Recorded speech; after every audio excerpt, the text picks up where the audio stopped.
But once they edited all together, all of the different clips from old WrestleManias, the idea of the memory will never die kind of made sense at that point. But. It sounded good there. I confessed earlier. I gotta tell you, I gotta outcast. Really? She was there. I was actually in there. Detroit, yes. Oh wow! But it sounded good. Cool. In case you wanted to know. Yeah. So there you go. Awesome. All right, so you guys give us another tune, maybe. Sure. Speaking of Deny, yeah.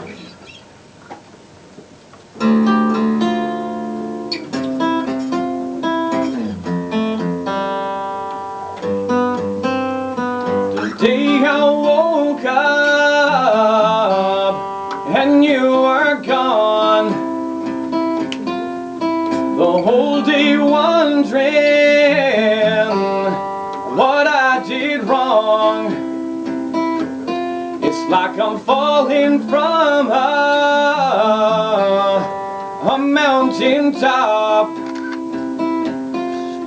My heart keeps pounding and it won't stop. Can you see this hell I'm living? Well, I'm not giving up.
There she goes, and I'm on the ground, I'm on the ground, I'm on the there she goes, and I'm on the ground, I'm on the ground, I'm on the there she goes, and I'm on the ground, I'm on the ground, I'm on the there she goes, and I'm on the ground, I'm on the ground, I'm on the but don't deny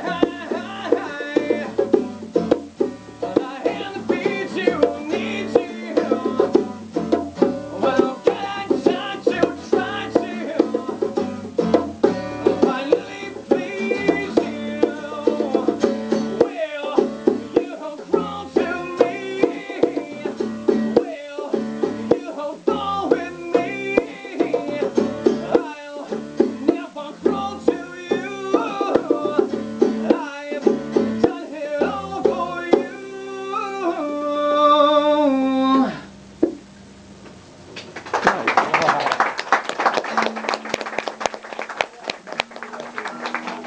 In the boardroom.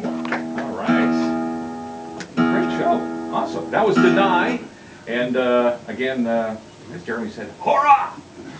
Great scene. Great scene. Higher than one of that. All right. So now 4 albums deep, guys. And when you first started, 10 years, man, 10 years. Has it gone by fast? Oh yeah. Yeah.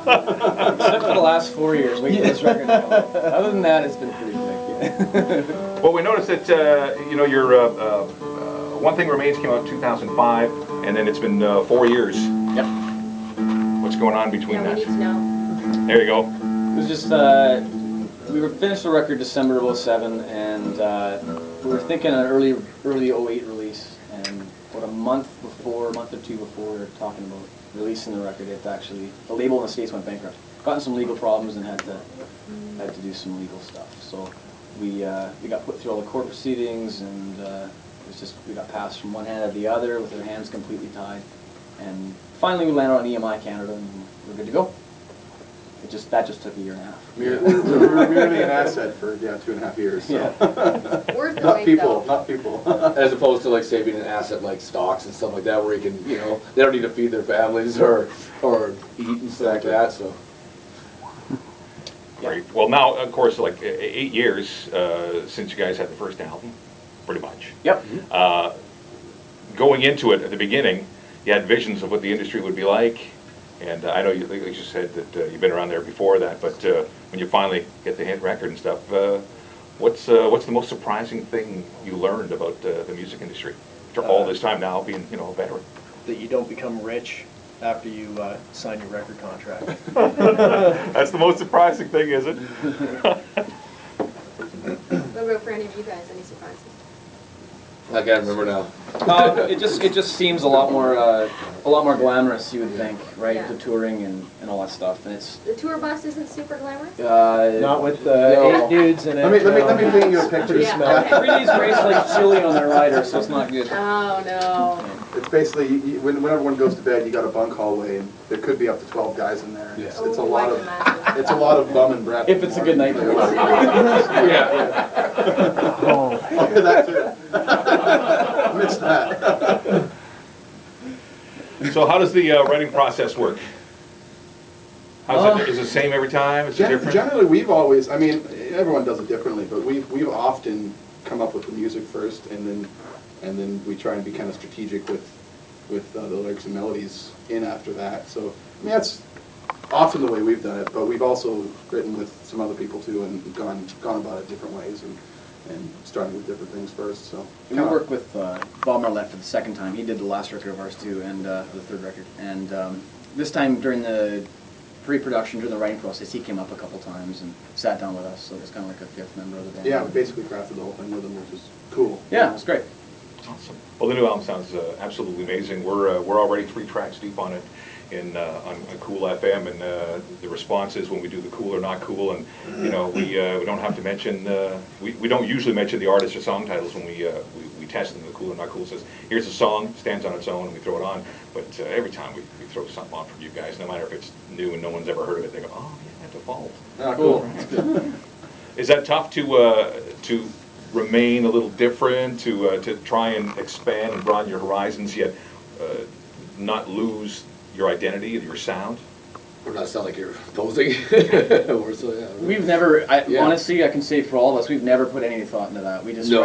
try to write songs that are good songs, and just like you said, let the song speak for itself, and that's kind of what we're about. And Yeah. we try to translate the song live the best possible we can. So. And we're lucky not have to say, oh no, you guys gotta write a song like this, or you have to write just like this. We We've don't- never been told that. And Not that, I don't want to say we don't have standards, but like specifics, we don't really, we just try and make it good. It's really, it's not You like this? Yeah. You all agree on it? Nothing gets by unless everybody in unison, or For the most scraps part, in the yeah, parking lot? generally, yeah. there's always some swing. Yeah. Some boy. For the most part, yeah. I mean, we pretty much agree with the end of the record. So. I remember seeing an interview at Dallas, I believe it was you, that said this is the album, Comes and Goes, that you're the most proud of so far. Well, I mean, referring to the 4 years that it took to get this record out and all those frustrating times where we didn't know what our future was, I think this record saved us as a band in some way, because I don't think if we were as proud as we were about this record, Yeah. we would stick together. And this is the kind of stuff that breaks bands up. I mean, you just can't sit around and put your life on hold for 2.5 years. But we wanted to see this record out. So. Fighters. Yeah. Fighters, There you yes. Excellent. Well, we're going to take a break right now. We had to pay some bills and whatnot, and we'll come back in just a few moments. It is Smoking in the Boardroom, Default on Cool FM.